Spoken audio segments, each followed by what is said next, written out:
বিকেল 4টায় ছাদে গেলাম কাপড় নামাতে। সকালে দিয়েছিলাম, শুকিয়ে গেছে। ছেলেও সাহায্য করতে এল। আমি শাড়িগুলো নামাই, তুমি ছোট কাপড়গুলো নামাও। আমি শাড়ি আর দুপাট্টা নামাচ্ছি। সে ব্লাউজ, পেটিকোট নামাচ্ছে। হঠাৎ লক্ষ্য করলাম সে আমার একটা ব্লাউজ হাতে নিয়ে দাঁড়িয়ে আছে। কি করছিস? মা, এই ব্লাউজটা তোমার কত পছন্দের। হ্যাঁ, আরামদায়ক। সে ব্লাউজটা তার গায়ে ধরে দেখল। তুমি এটা পরলে কেমন দেখা জানি গে। কাপড় নামাও। আবার বৃষ্টি আসতে পারে। কিন্তু সে ব্লাউজটা নিয়েই দাঁড়িয়ে। মা, তুমি কি জানো আমি কেন তোমার কাপড় ধুতে পছন্দ করি? তুমি ভালো ছেলে তাই। না, কারণ তোমার আন্তরিক কাপড়গুলো আমার হাতে থাকে। আমি অবাক হয়ে তার দিকে তাকালাম। তোমার ব্লাউজ যখন আমি ধুই, আমার মনে হয় তোমার শরীরের অংশ স্পর্শ করছি। সে ব্লাউজটা নিজের মুখের কাছে নিয়ে এল। তোমার শরীরের গন্ধ লেগে থাকে এতে। তুমি কি বলছ? মা, আমি তোমাকে ভালোবাসি। তোমার সবকিছু আমার কাছে মূল্যবান। তুমি আমার স্ত্রী হও। বিকেলের রোদ আমাদের গায়ে পড়ছে। কাপড়ের দড়ি দুলছে হাওয়ায়। আমি চাই তোমার সব কাপড় আমি নিজে কিনে দেব, ধুব, যত্ন করব। এই গল্পটি সম্পূর্ণ শুনলে আপনাদের পানি অটোমেটিক বের হয়ে যাবে, সো যত দ্রুত সম্ভব হাতের কাছে টিস্যু নিয়ে বসে পড়ো। বিছানার চাদর যেন নষ্ট না হয় সেটা সম্পূর্ণ খেয়াল রাখার অনুরোধ জানিয়ে গল্পটি এখন শুরু করব। তার আগের সর্বশেষ অনুরোধ, দয়া করে এমন পানি বের করার গল্প নিয়মিত শুনতে আমাদের চ্যানেলটি সকলেই সাবস্ক্রাইব করুন। ধন্যবাদ। হ্যালো বন্ধুরা, আমার নাম সুমিত্রা সেন। আমার বয়স 39 বছর। আমার স্বামীর নাম বিকাশ সেন, বয়স 51 বছর। আমাদের 2 সন্তান, তনয় আর রিয়া। তনয় 21 বছর বয়সী, বিশ্ববিদ্যালয়ে পড়ে। রিয়া 14 বছর বয়সী, উচ্চ বিদ্যালয়ে যায়। আমার গল্পটা শুরু হয়েছিল সেদিন বিকেলে, যখন তনয়ের সাথে ছাদে কাপড় নামাতে গিয়েছিলাম। কিন্তু আসল রহস্যটা শুরু হয়েছিল আরও আগে থেকে। 2 মাস আগে থেকে তনয়ের আচরণে বিচিত্র পরিবর্তন লক্ষ্য করছিলাম। সে যখনই বাড়িতে থাকত, আমার কাছাকাছি ঘোরাঘুরি করত। আমি রান্নাঘরে কাজ করলে সে এসে দাঁড়াত। আমি বারান্দায় বসলে সে পাশে বসত। প্রথমে ভেবেছিলাম মায়ের প্রতি ভালোবাসা। কিন্তু ধীরে ধীরে বুঝতে পারলাম বিষয়টা অন্যরকম। সেদিন সকালে যখন আমি স্নান করতে বাথরুমে ঢুকেছিলাম, দরজার ফাঁক দিয়ে কেউ যেন উকি দিচ্ছে মনে হল। কিন্তু দরজা খুলে দেখলাম কেউ নেই। তারপর থেকে প্রতিদিন এমন হতে থাকে। আমি কাপড় পাল্টানোর সময়, স্নান করার সময় কেউ যেন লুকিয়ে দেখছে। একদিন রিয়া আমাকে বলল, মা, দাদা তোমার কাপড়ের আলমারি ঘাটাঘাটি করে গি। আমি চমকে উঠলাম। কি বলছিস? হ্যাঁ মা, আমি দেখেছি। তুমি যখন বাজারে যাও, দাদা তোমার রুমে ঢুকে তোমার কাপড় দেখে গিউ। সেদিন থেকে আমি সতর্ক হয়ে গেলাম। লুকিয়ে লুকিয়ে তনয়ের আচরণ লক্ষ্য করতে লাগলাম। একদিন দুপুরে আমি দেখলাম তনয় আমার ব্লাউজের ভেতরে মুখ গুজে শুকছে। আমার গা শিউরে উঠল। এ কি হচ্ছে? সেদিন বিকেলে কাপড় নামানোর সময় যখন সে ব্লাউজ হাতে নিয়ে সেই কথাগুলো বলল, আমি বুঝতে পারলাম ব্যাপারটা কতটা গুরুতর। তনয়, তুমি কি বলছো জানো? মা, আমি জানি এটা ঠিক না। কিন্তু আমি নিজেকে সামলাতে পারি না। তোমাকে দেখলেই আমার চুপ, আমি তাকে থামিয়ে দিলাম। কিন্তু তনয় থামল না। সে ব্লাউজটা বুকের সাথে চেপে ধরে বলল, মা, আমি তোমার সাথে ঘর করতে চাই। তুমি আমার স্ত্রী হয়ে যাও। আমি কাপড়ের ঝুড়ি হাত থেকে পড়ে গেল। তনয়, তুমি কি বলছ? মা, আমি গত কয়েক মাস ধরে তোমার স্বপ্ন দেখি। তুমি আমার পাশে শুয়ে আছো। আমি তোমাকে আলিঙ্গন করছি। আমার পা কেঁপে যাচ্ছিল। এ কি শুনছি? তোমার শাড়ির ব্লাউজ যখন ফিট হয়ে থাকে, তখন তোমার শরীরের গড়নটা তনয়, থামো। কিন্তু সে থামে না। সে আরও কাছে এসে বলল, মা, আমি তোমাকে খুব কাছ থেকে দেখতে চাই। তোমার ত্বকে হাত দিতে চাই। আমি পেছন হটলাম। তনয়, তুমি আমার ছেলে। এসব কি বলছ? আমি জানি মা।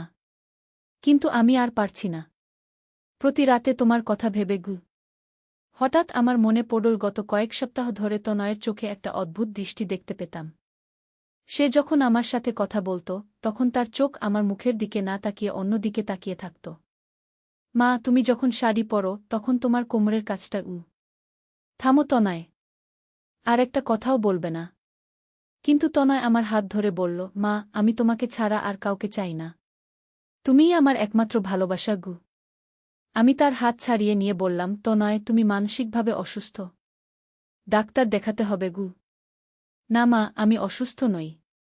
আমি তোমাকে ভালোবাসি। এটা প্রেম ঘ। আমি আর সহ্য করতে পারলাম না। ছাদ থেকে নিচে নামতে গেলাম। কিন্তু তনয় আমার পথ আটকে দাঁড়াল। মা, তুমি কোথায় যাচ্ছ? তোমার বাবাকে বলবো। না মা, বাবাকে কিছু বলো না। প্লিজ হু। তাহলে তুমি এসব পাগলামি বন্ধ করো। তনয় আমার কাছে এসে বলল, মা, আমি একটা কথা বলবো। তুমি রেগে যেও না গে। কি? আমি তোমার আন্ডারগার্মেন্ট চুরি করেছি গু। আমার মাথা ঘুরে গেল। কি বলছ? তোমার কয়েকটা আন্ডারগার্মেন্ট আমার কাছে আছে। আমি সেগুলো গু। থামো। আর একটা কথাও বলো না। আমি তার মুখের উপর থাপ্পড় মারতে গেলাম। কিন্তু সে আমার হাত ধরে ফেল। মা, আমি জানি এটা ভুল। কিন্তু আমি নিজেকে কন্ট্রোল করতে পারি না গে। ছাড় আমার হাত। মা, আমি তোমার কাপড় পরে আয়নার সামনে দাঁড়াই। ভাবি তুমি আমার স্ত্রী গু। আমার কান্না পেয়ে গেল। এ কি শুনছি? আমার নিজের ছেলে।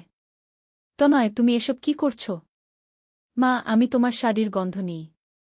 তোমার পারফিউমের গন্ধ নিই গু। আমি তখন কেঁদে ফেলেছি। তনয়, তুমি আমার সন্তান। আমি তোমাকে জন্ম দিয়েছি গু। মা, আমি জানি।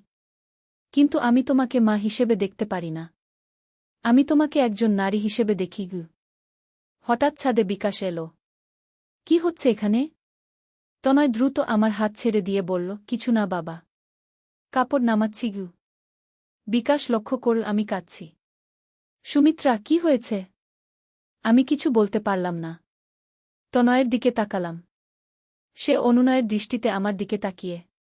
কিছু না, আমি বললাম। চোখে কাপড়ের ধুলো পড়েছে গু। বিকাশ আমাদের দুজনের মুখের দিকে তাকাল। কিছু একটা সন্দেহ হলো তার। কিন্তু সে কিছু বলল না। সেদিন রাতে আমার ঘুম হয়নি। তনয়ের কথাগুলো বারবার মনে পড়ছিল। কি করব আমি? পরের দিন সকালে বিকাশ অফিসে গেলে আমি তনয়কে ডাকলাম। তনয়, তুমি আমার কাছে এসো। তনয় এসে আমার সামনে দাঁড়াল। তার চোখে সেই অদ্ভুত দৃষ্টি। তনয়, গতকাল তুমি যা বলেছিলে সেগুলো ভুলে যাও। মা, আমি পারব না গে। তুমি ডাক্তার দেখাবে গু। না মা, আমি অসুস্থ নই গু। আমি তার কাছে গিয়ে বললাম, তনয়, তুমি আমার ছেলে। আমি তোমাকে বুকের দুধ খাইয়েছি। তোমার ডায়াপার পাল্টিয়েছি গু। মা, আমি সেসব মনে রাখতে চাই না গে। তাহলে তুমি এ বাড়ি থেকে চলে যাও। তনয় আমার পা জড়িয়ে ধরল। না মা, আমি যাব না। আমি তোমাকে ছেড়ে যেতে পারব না গি। আমি তাকে ধাক্কা দিয়ে সরিয়ে দিলাম। তাহলে এসব পাগলামি বন্ধ করো। কিন্তু তনয়ের আচরণ দিন দিন আরও অদ্ভুত হতে লাগল। সে আমার ব্যবহৃত জিনিসপত্র লুকিয়ে রাখত। আমার চিরুনি, আমার ব্যবহৃত গ্লাস, এমনকি আমার খাওয়ার প্লেট। একদিন আমি তার রুমে ঢুকে দেখি সে আমার একটা ছবি নিয়ে বসে আছে। আমার বিয়ের ছবি। তনয়, এটা কি করছ? সে লজ্জিত মুখে বলল, মা, আমি তোমার ছবি দেখছিলাম গু। কেন? তুমি বিয়ের সময় কত সুন্দর লাগছিলে গু। আমি ছবিটা তার হাত থেকে কেড়ে নিলাম। তনয়, তুমি কি জানো তুমি কি করছ? মা, আমি ভাবি তুমি যদি আমাকে বিয়ে করতে গু। আমি আর শুনতে পারলাম না। রুম থেকে বেরিয়ে গেলাম। সেই রাতে বিকাশকে সব বললাম। প্রথমে সে বিশ্বাস করতে পারল না। সুমিত্রা, তুমি কি বলছ? আমাদের ছেলে গু। আমি সব দেখেছি বিকাশ। তোমার ছেলে মানসিক সমস্যায় ভুগছে গি। বিকাশ গভীর চিন্তায় পড়ল। তাহলে আমাদের কি করা উচিত? ডাক্তার দেখাতে হবে গু। পরের দিন আমরা তনয়কে মনোরোগ বিশেষজ্ঞের কাছে নিয়ে গেলাম। ডাক্তার তার সাথে একা কথা বলার পর আমাদের বললেন, এটা অডিপাস কমপ্লেক্স। কিছু ছেলের মধ্যে এমন হয়। চিকিৎসা করলে ভালো হবে। তনয়ের চিকিৎসা শুরু হল। প্রথম কয়েক সপ্তাহ কোনো পরিবর্তন দেখা গেল না। বরং তার আচরণ আরও উদ্ভট হল। একদিন আমি দেখি সে আমার ব্যবহৃত সাবান চাটছে। আর একদিন দেখি আমার বালিশে মুখ গুজে শুয়ে আছে। তনয়, তুমি কি করছ? মা, তোমার গন্ধ নিচ্ছি গু। আমি বুঝতে পারলাম অবস্থা আরও গুরুতর। ডাক্তারকে সব জানালাম। তিনি তনয়ের ওষুধ বাড়িয়ে দিলেন। কিন্তু 1 সপ্তাহ পর এক রাতে আমি জেগে উঠে দেখি তনয় আমার পাশে বিছানায় শুয়ে আছে। বিকাশ তখন বাথরুমে। তনয়, আমি চিৎকার করে উঠলাম। সে আমার মুখে হাত চেপে ধরল। মা, চিৎকার করো না গি। তুমি এখানে কি করছো? মা, আমি তোমার পাশে শুতে চাই গু। আমি তাকে ধাক্কা দিয়ে বিছানা থেকে ফেলে দিলাম। চলে যাও এখান থেকে। বিকাশ বাথরুম থেকে বেরিয়ে এসে দেখল তনয় মেঝের উপর পড়ে আছে। কি হয়েছে? তোমার ছেলে আমার বিছানায় উঠেছিল। বিকাশ তনয়কে ধরে তার রুমে নিয়ে গেল। সেদিন থেকে আমাদের ঘরের দরজায় তালা লাগানো হল। কিন্তু তনয় রাতের বেলা আমাদের ঘরের বাইরে দাঁড়িয়ে থাকত। কানে কান রেখে আমাদের কথাবার্তা শুনত। একদিন রিয়া বলল, মা, দাদার কি হয়েছে? সে তোমার কথা বড় অদ্ভুতভাবে বলে গি। কি বলে? বলে তুমি খুব সুন্দরী। তোমার মতো স্ত্রী সে চায় গু। আমার গা শিউরে উঠল। রিয়ার সামনেও। সেদিন সন্ধ্যায় আমি তনয়কে ডেকে বললাম, তনয়, তুমি রিয়ার সামনে আমার সম্পর্কে কি বলেছ? কিছু না মা গু। মিথ্যা বলো না। রিয়া আমাকে সব বলেছে গি। তনয় লজ্জায় মাথা নিচু করল। মা, আমি রিয়াকে বলেছি তুমি খুব সুন্দরী গু। আর আমি বলেছি তোমার মতো মেয়েকে বিয়ে করব। তনয়, রিয়া তোমার বোন। তার সামনে এসব বলা কি ঠিক? মা, আমি মিথ্যা বলিনি তো। তুমি সত্যিই সুন্দরী গু। আমি বুঝলাম এই ছেলেকে আর এ বাড়িতে রাখা যায় না। সেদিন রাতে বিকাশের সাথে আলোচনা করে ঠিক করলাম তনয়কে তার মামার বাড়িতে পাঠিয়ে দেব। কিছুদিন দূরে থাকলে হয়তো ভালো হয়ে যাবে। পরের দিন সকালে তনয়কে ডেকে বললাম, তনয়, তুমি কয়েকদিনের জন্য মামার বাড়িতে যাবে গু। তনয় চমকে উঠল। না মা, আমি যাব না গি। যেতে হবে গু। কেন? তোমার চিকিৎসার জন্য। ডাক্তার বলেছেন পরিবেশ পরিবর্তন দরকার। না মা, আমি তোমাকে ছেড়ে যেতে পারব না গি। তনয়, তুমি যদি না যাও তাহলে আমি এ বাড়ি ছেড়ে চলে যাব। তনয় আমার পা জড়িয়ে কাঁদতে লাগল। না মা, তুমি যেও না। আমি মামার বাড়ি যাব। 2 দিন পর তনয়কে তার মামার বাড়িতে পাঠিয়ে দিলাম। মামা আমাদের সব জেনে তনয়কে কড়া নজরদারিতে রাখার আশ্বাস দিলেন। তনয় চলে যাওয়ার পর আমি কিছুটা স্বস্তি পেলাম। কিন্তু কয়েকদিন পর মামা ফোন করে বললেন, সুমিত্রা, তনয়ের অবস্থা আরও খারাপ হচ্ছে। সে শুধু তোমার কথাই বলে। তোমার ছবি দেখে কাঁদে গি। আমার হৃদয় ভেঙে গেল। আমার সন্তান এমন কেন হল? 1 সপ্তাহ পর তনয় হঠাৎ বাড়ি ফিরে এল। মামার বাড়ি থেকে পালিয়ে এসেছে। সে আমাকে দেখেই কাঁদতে শুরু করল। মা, আমি তোমাকে ছাড়া থাকতে পারি না গি। তনয়, তুমি কেন পালিয়ে এলে? মা, আমি প্রতি রাত তোমার স্বপ্ন দেখি। তুমি আমাকে ডাকছ গু। আমি বুঝলাম অবস্থা সম্পূর্ণ নিয়ন্ত্রণের বাইরে চলে গেছে। সেদিন রাতে তনয় আবার আমাদের ঘরের দরজায় এসে দাঁড়াল। দরজায় নক করতে লাগল। মা, দরজা খোলো। তনয়, তোমার রুমে যাও। মা, আমি তোমার সাথে কথা বলতে চাই। বিকাশ উঠে দরজা খুল। তনয়, এই রাতের বেলা কি চাও? তনয় বিকাশকে ধাক্কা দিয়ে সরিয়ে আমার কাছে এল। মা, আমি তোমার কাছে একটা কথা বলবো। আমি বিছানায় বসেছিলাম। তনয় আমার সামনে হাঁটু গেড়ে বসল। মা, আমি তোমাকে বিয়ে করতে চাই। বিকাশ রেগে গেল। তনয়, তুমি কি বলছ? বাবা, আমি মায়ের প্রেমে পড়েছি। আমি তাকে বিয়ে করব। বিকাশ তনয়কে চড় মারল। পাগল! তুই কি বলছিস? কিন্তু তনয় থেমে থাকল না। সে আমার হাত ধরে বলল, মা, বাবাকে ছেড়ে আমার সাথে চলে চলো। আমি তার হাত ছাড়িয়ে নিলাম। তনয়, তুমি পাগল হয়ে গেছ গু। না মা, আমি পাগল হইনি। আমি তোমাকে ভালোবেসেছি। বিকাশ তনয়কে টেনে হিঁচড়ে তার রুমে নিয়ে গেল। সেদিন থেকে বিকাশ তনয়ের রুমে বাইরে থেকে তালা লাগিয়ে রাখত। কিন্তু একদিন সকালে দেখি তনয় ছাদের পাইপ বেয়ে তার রুম থেকে বেরিয়ে এসেছে। সে আমার রান্নাঘরে এসে দাঁড়াল। মা, আমি তোমাকে ছাড়া বাঁচতে পারব না গি। আমি রান্নাঘর থেকে বেরিয়ে আসার চেষ্টা করলাম। কিন্তু তনয় আমার পথ আটকে দাঁড়াল। মা, তুমি আমার প্রস্তাবের উত্তর দাও। কি প্রস্তাব? আমি তোমাকে বিয়ে করব। তুমি রাজি আছো? তনয়, তুমি কি পাগলামি করছ? মা, এটা পাগলামি না। এটা ভালোবাসা। আমি তাকে ধাক্কা দিয়ে সরিয়ে দিতে গেলাম। কিন্তু তনা আমাকে জড়িয়ে ধরল। মা, আমি তোমাকে ছাড়ব না গি। ছাড় আমাকে। তনা আমার গালে চুমু খেল। আমার গা বমি আসতে লাগল। তনয়, তুমি কি করলে? মা, আমি তোমাকে ভালোবাসি। আমি চিৎকার করে বিকাশকে ডাকলাম। বিকাশ দৌড়ে এসে তনয়কে আমার থেকে ছাড়াল। তনয়, তুই একটা পশু হয়ে গেছিস। বিকাশ তনয়কে অনেক মারধর করল। কিন্তু তনয় কোনো অনুশোচনা দেখাল না। বাবা, আমি ভুল কিছু করিনি। আমি মাকে ভালোবাসি। সেদিনই আমরা ঠিক করলাম তনয়কে মানসিক হাসপাতালে ভর্তি করাব। কিন্তু তনয় যখন জানতে পারল, সে বাড়ি থেকে পালিয়ে গেল। 3 দিন পর পুলিশ তাকে খুঁজে বের করে আনল।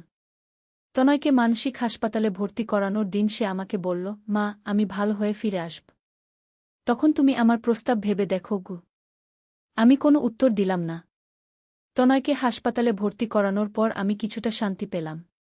কিন্তু মনের ভেতর একটা অপরাধবোধ কাজ করছিল। আমার সন্তানকে আমি পাগলাগারদে পাঠিয়েছি। 2 মাস পর ডাক্তার জানালেন তনয়ের অবস্থার উন্নতি হয়েছে। সে এখন নরমাল। কিন্তু তাকে আবার আগের পরিবেশে নিয়ে গেলে সমস্যা হতে পারে, ডাক্তার বললেন।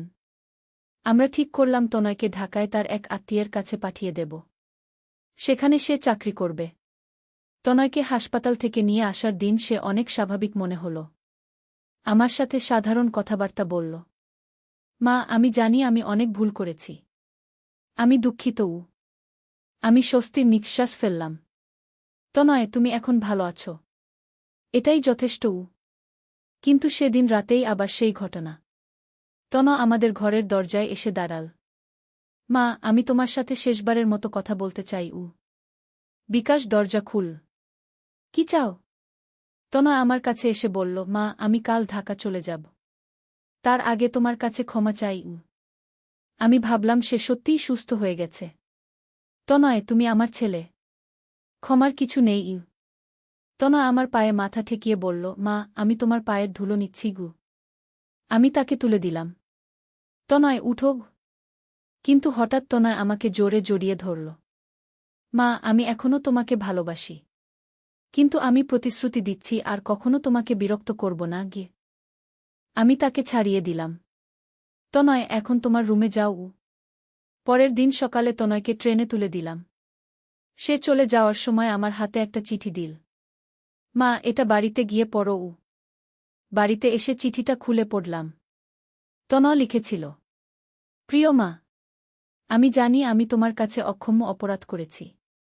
একজন সন্তানের পক্ষে মায়ের প্রতি এমন অনুভূতি থাকা উচিত নয়। কিন্তু আমি নিজেকে সামলাতে পারিনি। আমি প্রতিশ্রুতি দিচ্ছি এখন থেকে স্বাভাবিক জীবন যাপন করব। তোমাকে আর কোনো কষ্ট দেব না। কিন্তু একটা কথা স্বীকার করি, আমি আজও তোমাকে ভালোবাসি। এটা ভুল জানি, কিন্তু এটা সত্য। তুমি খুশি থেকো মা। আমি দূর থেকে তোমার খোঁজখবর নেব। তোমার অপরাধী সন্তান। তনয়। চিঠি পড়ার পর আমার চোখ দিয়ে পানি এল। আমার সন্তান কত কষ্টে আছে। 1 বছর পর তনয় বিয়ে করল।